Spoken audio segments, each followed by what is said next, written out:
Hello students. आज का जो अपना टॉपिक रहेगा वो रहेगा इलेक्ट्रोस्टैटिक पोटेंशियल एनर्जी। ठीक है, चार्जेस के बीच में कैसे एनर्जी में डील करते हैं। तो इससे पहले मैं रिक्वेस्ट करूँगा कि आप इससे पहले वाला वीडियो देख लो कि इलेक्ट्रिक पोटेंशियल का एक्चुअल मतलब क्या होता है, जिसमें मैंने काइनेटिक एनर्जी का बात किया था। ठीक है, तो इसमें देखो सेम कॉन्सेप्ट जो है कि जैसे मान लो ना यहाँ पे Q1 चार्ज है और ये अभी यहाँ पे आइसोलेटेड है, इसके आसपास कोई भी चार्ज नहीं है। अब अगर मैं एक Q2 चार्ज को यहाँ पे लाऊं, इस जगह पे अगर मैं कहीं से भी कोई भी रास्ता से इस एक Q2 चार्ज को यहाँ पे लाऊं तो मेरे को कितने का वर्क करना पड़ेगा। और ये Q2 मैं कहाँ से ला रहा हूँ, फ्रॉम इन्फिनिटी और इन्फिनिटी का पोटेंशियल हम लोग क्या मानते हैं, ज़ीरो।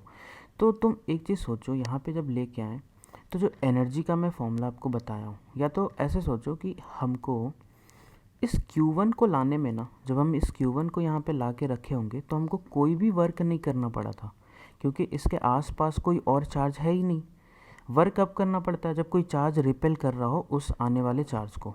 तो जब मैं Q1 को लाया तो कोई रिपल्सन नहीं था। बट तो यहाँ पे मैं एक चीज़ लिख लूँगा कि work done in bringing Q1 is zero.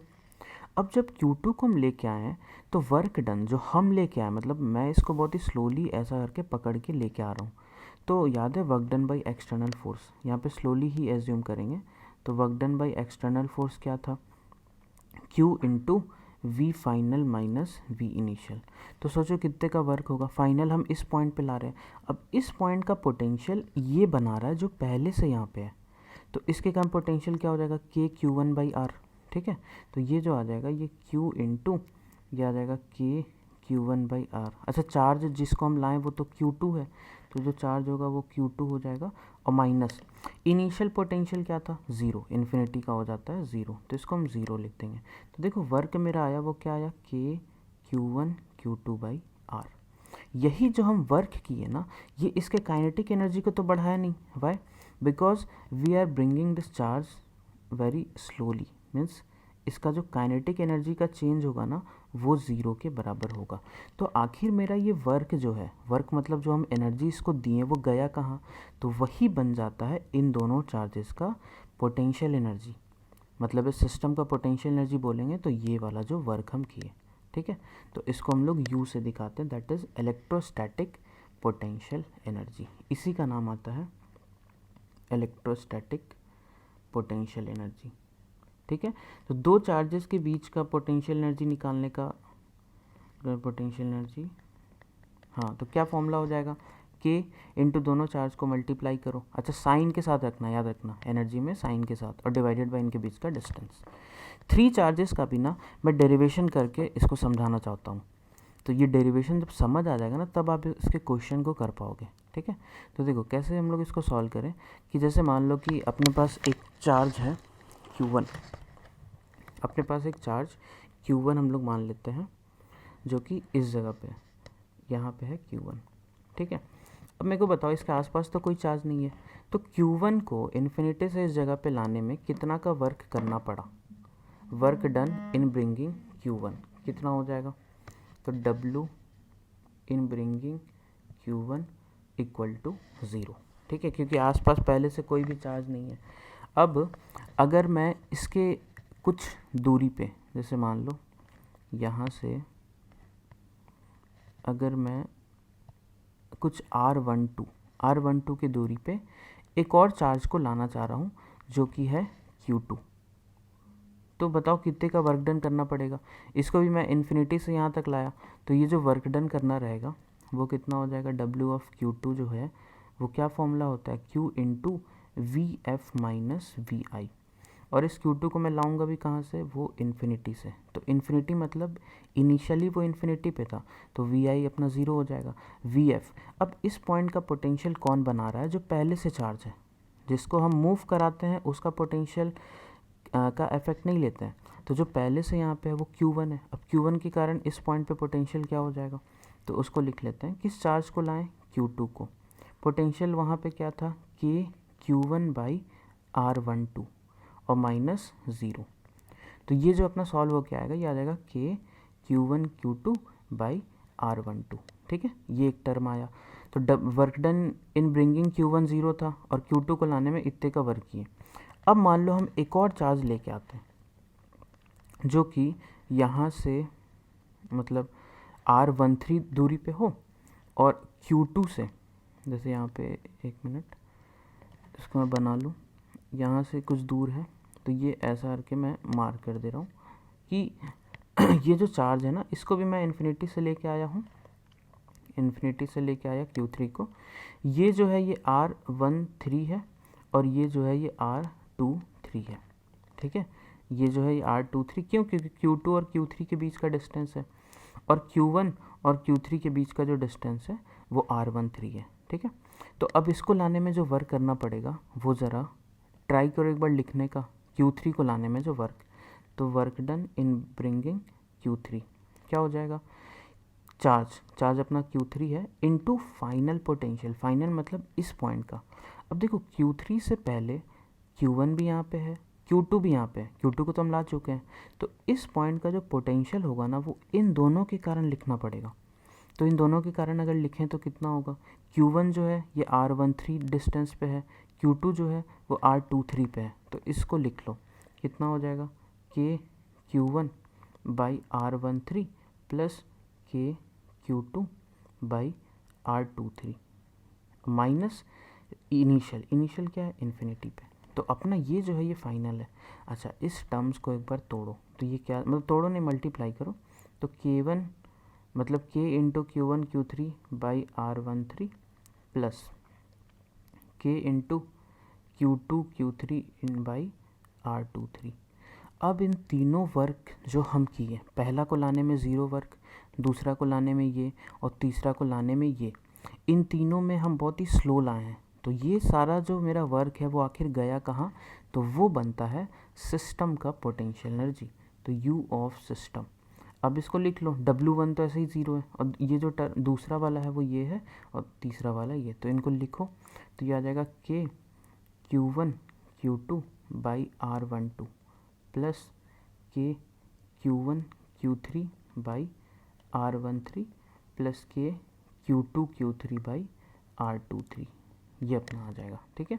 और इसी में हम लोग क्या करते हैं, K को अगर कॉमन ले लें तो हम लोग वही लिखते हैं कि सिग्मा मतलब जो चार्जेस है उसको मल्टीप्लाई कर दो, मतलब यहाँ पे QI into QJ divided by उसके बीच का डिस्टेंस RIJ, ऐसा मतलब जितना चार्जेस का पेयर है उतना लिखो और डिवाइडेड बाय उसका डिस्टेंस। जैसे यहाँ पे एक पेयर ये बना तो Q1 into Q2 divided by ये डिस्टेंस, एक पेयर ये बना Q2 Q3 डिवाइडेड बाई ये, और एक pair Q1 Q3 divided by R13, तो वही यहाँ पे बना है, ठीक है। तो जितना भी पेयर बनेगा डिवाइडेड बाय उसका डिस्टेंस कर दो तो वो सिस्टम का पोटेंशियल एनर्जी हो जाएगा, ठीक है। तो इस क्वेश्चन को सॉल्व कर लेते हैं कि पहले तो आप लोग पॉज करके एक बार खुद से ट्राई कर लो। ये एक स्क्वायर है जिसका साइड A है और इसके चारों वर्टिसेस पे Q चार्जेस रखा हुआ है। मेरे को निकालना है कि electrostatic potential energy of the system क्या होगा। मैं आपको क्या बोला हूँ कि पेयर्स बनाओ, तो एक पेयर ये, एक ये, एक ये और एक ये। क्या और कोई पेयर आपको दिख रहा है? बिल्कुल, डायगोनल का ये वाला और ये वाला, तो टोटल 6 पेयर होगा। और इसको निकालना कैसे रहता है, 4C2, जैसे n चार्जेस है ना तो n में से हम किसी भी 2 को ले सकते हैं, ठीक है। तो NC2, तो यहाँ 4 चार्जेस है तो 4C2 जब आप सॉल्व करोगे तो ये 6 आएगा, ठीक है। तो we will be getting 6 pairs. अब उसको लिखना कैसे है, मैं आपको क्या बताया हूँ, U ऑफ सिस्टम जो होगा वो K इंटू Q, अगर मैं इस पेयर को लूँ और इसका डिस्टेंस क्या है A, तो उनको मल्टीप्लाई करके बाय उसका डिस्टेंस कर दो, तो डिस्टेंस कितना है A। तो वैसा कितना पेयर होगा अगर आप एक बार सोचो, तो Q बाई A का कितना पेयर मेरे को मिल रहा है, तो एक तो ये हो गया, फिर ये भी तो सेम आएगा, ये भी सेम, ये भी सेम। क्या मैं इसको डायरेक्टली 4 से मल्टीप्लाई कर दूँ इंटू 4 प्लस डायगनल का अगर सोचें तो डायगनल का क्या होगा, K इंटू Q, ये भी तो वही है Q इंटू Q, और ये डिस्टेंस कितना है √2a, तो √2a नीचे में हम लोग ये ऐसा लिख देंगे इंटू 2, क्योंकि डायगनल भी दोनों ऐसा है। तो इसका आंसर के लिए क्या करो, K Q² बाई A को बाहर ले लो, ठीक है। और ये बन जाएगा 4 + √2। ये अपना आंसर हो जाएगा। ठीक है, तो यही अपना यू ऑफ सिस्टम। अब इसका यूज़ क्या होता है, तो इसमें भी हम लोग काइनेटिक एनर्जी का जो क्वेश्चंस किए पहले उसको अब इस मेथड से करेंगे। ठीक है, और कुछ क्वेश्चन जो होते हैं जो स्पेसिफिकली इससे ही करना रहता है। ठीक है, तो वो हम लोग कुछ प्रॉब्लम यहाँ पे डिस्कस करते हैं। उससे पहले मैं आपको बताता हूँ कि कंजर्वेशन इसमें कैसे लगेगा। सिंपल सा चीज़ है कि इलेक्ट्रोस्टैटिक फोर्स जो होता है वो कंजर्वेटिव फोर्स होता है। ठीक है, कंजर्वेटिव मतलब किसी एक पॉइंट से किसी चार्ज को स्टार्ट करो, घूम फिर के उसी पॉइंट पे आए ना, तो work done by external force जो होगा वो पूरा का पूरा ज़ीरो हो जाएगा। तो यहाँ पे मैं क्या कर रहा हूँ कि कंजर्वेटिव फोर्स, इसका मतलब क्या कि एनर्जी कंजर्व रहेगा। तो किसी भी इनिशियल पॉइंट का काइनेटिक प्लस पोटेंशियल जो होगा किसी दूसरे फाइनल पॉइंट का काइनेटिक प्लस पोटेंशियल के बराबर होगा। ठीक है, तो हम लोग क्या लिख सकते हैं कि change in kinetic plus change in potential equal to 0। ये यहाँ पे मतलब या तो एक पॉजिटिव होगा या तो एक नेगेटिव। इसको ये हम लोग ऐसे लिखते हैं कि K final minus K initial जो डेल्टा के होगा plus U final minus U initial equal to 0। तो इनिशियल वाला दोनों उधर चला जाएगा तो ये चीज़ आ जाएगा। तो आई का मतलब क्या है कि किसी भी जहाँ पे वो शुरुआत कर रहा है वहाँ पे उसका काइनेटिक और पोटेंशियल जोड़ो इक्वल टू किसी दूसरे पॉइंट जहाँ पे वो पहुँचा है उस जगह का काइनेटिक और पोटेंशियल लिख दो। तो ये हम लोग कंजर्वेशन में यूज़ करेंगे। ठीक है, तो एक क्वेश्चन यहाँ पे हम ये करते हैं। ये क्वेश्चन ऑलरेडी हम लोग कर चुके हैं किसमें, इससे पहले वाले वीडियो में, जिसमें मैं आपको work done by electrostatic force का कॉन्सेप्ट बताया था। इसको दूसरे मेथड से करते हैं। तो यहाँ पे क्या है, सेम क्वेश्चन है। ये क्यू जो है ये फिक्स्ड है। एक स्मॉल क्यू को पॉइंट ए से रिलीज़ कर रहे हैं, तो ऑब्वियसली रिपल्सन के कारण ये दूर जाएगा। तो जब ये पॉइंट बी पे पहुँचेगा तो इसका वेलोसिटी क्या होगा ये बताना है। ठीक है, मास m charge q, this is point, this is distance and this is distance b। Okay, and this charge is fixed. अब क्या करो, ए पॉइंट को यहाँ पे जब ये है तो इन दोनों का पोटेंशियल जो लिखेंगे वो इनिशियल पोटेंशियल होगा, और जब यही चार्ज यहाँ पे चला जाएगा और ये तो यहीं पे है, ये जो पोटेंशियल होगा वो फाइनल पोटेंशियल होगा। ठीक है, तो पहले हम लोग पोटेंशियल एनर्जी लिख लेते हैं। तो यू आई, इनिशियल वो दोनों कितने डिस्टेंस पे है, तो के क्यू इंटू क्यू और डिस्टेंस है ए, और फाइनल अगर लिखें तो वो कितने डिस्टेंस पे चला गया बी, तो के क्यू क्यू बाई बी। अच्छा, इनिशियल काइनेटिक अगर हम लिखें तो देखो काइनेटिक मतलब हम इसको रिलीज़ किए ना, चार्ज इज रिलीज, तो इसका इनिशियल वेलोसिटी तो ज़ीरो है। तो वेलोसिटी अगर ज़ीरो मतलब यहाँ पे ये क्या है, इसका काइनेटिक एनर्जी भी ज़ीरो है क्योंकि रिलीज़ किया है। अच्छा, ये तो वैसे ही फिक्स्ड है और ये भी रुका हुआ है, इसका मतलब काइनेटिक किसी के पास भी नहीं है, तो initially there is no kinetic energy. Final kinetic का अगर बात करें तो ध्यान से देखो कि किसके पास काइनेटिक आया, तो यही चार्ज तो मूव करके यहाँ आया, तो इसके पास अगर वेलोसिटी v हम मान ले तो इसका काइनेटिक हो जाएगा हाफ mv², और ये तो खैर फिक्स्ड ही है, तो फाइनल क्या हो जाएगा हाफ mv²। अब मैं क्या बोला हूँ, इनिशियल को जोड़ो इक्वल टू उसका फाइनल। ठीक है, तो यहाँ पे हम लिख देते हैं K Q Q by A plus 0 equal to K Q Q by B plus half mv²। यहाँ से आप v निकालो और देखो आपको बिल्कुल सेम आंसर मिलेगा, 2k Q Q by m into B minus A by A B, और इसका अंडर रूट। ये अपना वेलोसिटी आया था इससे पहले वाले भी जब हम लोग कॉन्सेप्ट लगाए थे। ठीक है, अब हम लोग इसको सॉल्व करते हैं कि जैसे मान लो एक इक्विलेटरल ट्रायंगल है, ठीक है, जिसका साइड है ए, इसके वर्टिसेस पे क्यू चार्ज रखें। अगर इन क्यू तीनों चार्जेस को एक साथ हम छोड़ें तो ये इधर मूव करेगा, ये इधर मूव करेगा और ये इधर मूव करेगा। ठीक है, ऐसा ही तो मूव करेगा सिमेट्रिकल। तो ये लोग हमेशा ना किसी भी इंस्टेंट पे इन चार्जेस को देखेंगे तो ये इक्विलेटरल के वर्टिसेस पे ही रहेगा, बस उसका साइड बढ़ते जाएगा, कुछ ऐसा इंक्रीज होते जाएगा। इन लोग always they will form a equilateral triangle.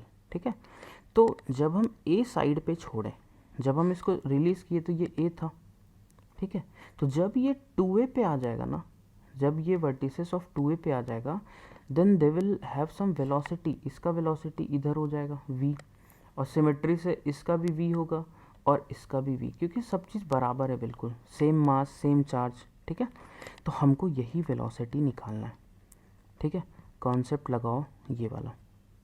Initial क्या कोई भी मूव कर रहा था? नहीं, तो काइनेटिक एनर्जी क्या हो जाएगा? इनिशियली 0। फाइनल तीनों मूव कर रहा है, तो kinetic half M V square तो एक का होगा, इंटू 3 कर दे तो 3 into half M V square ये होगा। ठीक है, पोटेंशियल एनर्जी इनिशियल का बात करें तो देखो, एक पेयर ये बनेगा, एक पेयर ये और एक पेयर ये, पेयर तो 3 ही बन रहा है और तो कोई बनेगा नहीं, ट्रायंगल में डायगोनल तो होता नहीं है, और सबके बीच का डिस्टेंस है a। तो पोटेंशियल एनर्जी अगर लिखे तो ये हो जाएगा k इंटू क्यू बाई ए, और ऐसा 3 पेयर। ठीक है, फाइनल में अगर बात करें तो सेम 3 ही पेयर है, ये चार्जेस यहाँ यहाँ चला गया है, लेकिन क्या चेंज हुआ? उसके बीच का डिस्टेंस 2a।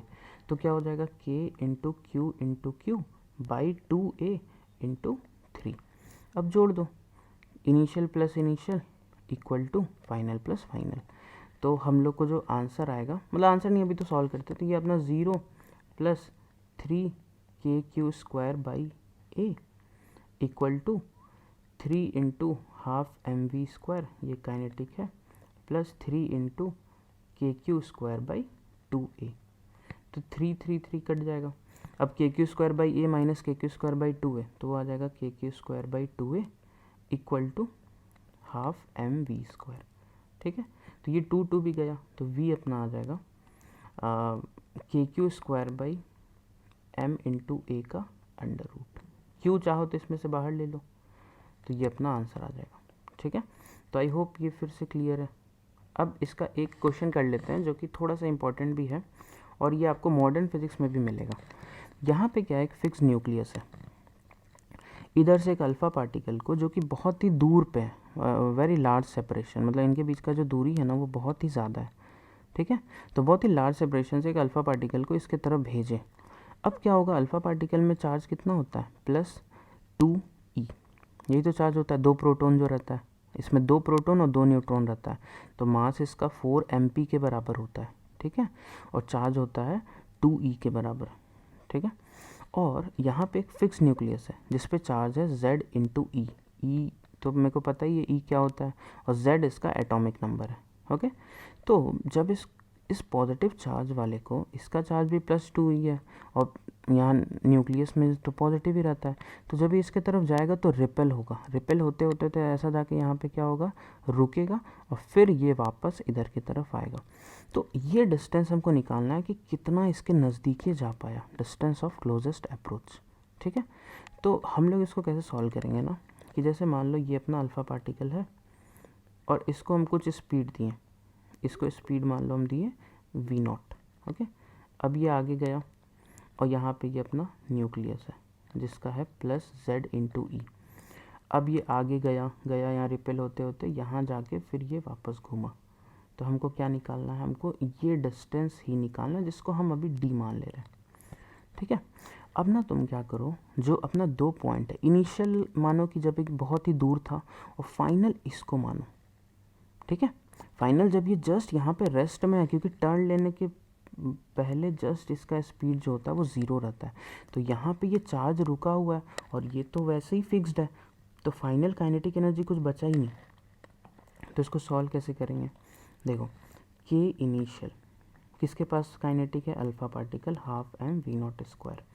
यू इनिशियल, चलो के इंटू इस पे जो चार्ज होता है वो +2e होता है, और न्यूक्लियस पे जो होता है +ze होता है। अब इनके बीच का डिस्टेंस जो है ना, उसको अगर हम r मान ले, ठीक है, तो ये लार्ज सेपरेशन का मतलब ये है कि ये इतना ज़्यादा है कि ये टर्म जो है वो 0 के बराबर होता है। ये जो है ये बहुत ही बड़ा है r जो है, तो ये पूरा का पूरा टर्म क्या हो जा रहा है, 0। तो initial potential we will take 0। अच्छा, फाइनल काइनेटिक क्या होगा, इसी जगह पे जस्ट यहाँ पे हम लोग मान रहे, तभी तुमको ये d मिलेगा, ये हम फाइनल पॉइंट मान रहे हैं। तो ये ze ये रुका हुआ है, ये चार्ज ये भी रुक जाएगा, तो फाइनल काइनेटिक 0। और फाइनल पोटेंशियल जब यहाँ पे लिखोगे तो ये आ जाएगा k into +2e into +ze, और डिवाइडेड बाय डिस्टेंस कितना है, d। ये तो फाइनाइट सेपरेशन है, तो बस अब एनर्जी कंजर्वेशन लगाते हैं, तो हाफ एम v0 स्क्वायर और +0 initial potential, kinetic final 0 equals to 2kZe² by D, यही तो आ जाएगा 2kZe² बाई डी। अब इसमें जो भी कैंसिल करना है तो अपना जो डी आता है ना, तो डी का वैल्यू क्या आ जाता है, के 2 to 4 हो जाएगा 4kZe² by m into V0², यही अपना d का वैल्यू।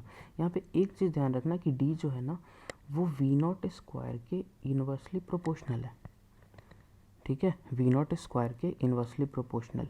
मतलब इन्वर्स मतलब क्या होता है कि अगर हम एक को बढ़ाएंगे तो दूसरा घटेगा, मतलब अगर हम V0 बढ़ाएं, मतलब इस चार्ज को हम और स्पीड देना तो ये और नज़दीक जाएगा, तो ये d तो घटेगा। तो ऑब्वियस है कि अगर V0 बढ़ाएंगे तो d घटेगा, लेकिन इसके स्क्वायर के इन्वर्सली प्रोपोर्शनल है। आप देख लो, इसका मतलब ना कि अगर हम V0 को डबल करेंगे तो d 4 गुना घट जाएगा। तो यहाँ पे नोट करके बस लिख लो, स्क्वायर में है तो v को, जैसे V0 को ना अगर हम 2V0 कर दें डबल स्पीड से, तो ये डिस्टेंस जो पहले रुका था उसका d/4 पे रुकेगा। अगर हम इसको ट्रिपल कर दें तो उसका स्क्वायर मतलब 9 टाइम्स और कम हो जाएगा, तो ये d/9 हो जाएगा, ठीक है। तो ये मतलब था इसका इन्वर्स स्क्वायर का। और अपना डिस्टेंस ऑफ क्लोजेस्ट अप्रोच का जो फॉर्मूला आया वो अपना ये है। अब इसमें m जो है वो, अगर क्वेश्चन में मास ऑफ प्रोटॉन दे रखा है तो इसका मास जो होता है 4 टाइम्स होता है, तो यहाँ पे 4 मास ऑफ प्रोटॉन हो जाएगा, और नहीं तो हम m यहाँ पे total mass of alpha particle हम ले लिए, तो m अल्फ़ा यहाँ पे लिख लो तो ज़्यादा अच्छे से क्लियर होगा कि हम यहाँ पे अल्फ़ा पार्टिकल का मास का बात कर रहे हैं, ठीक है।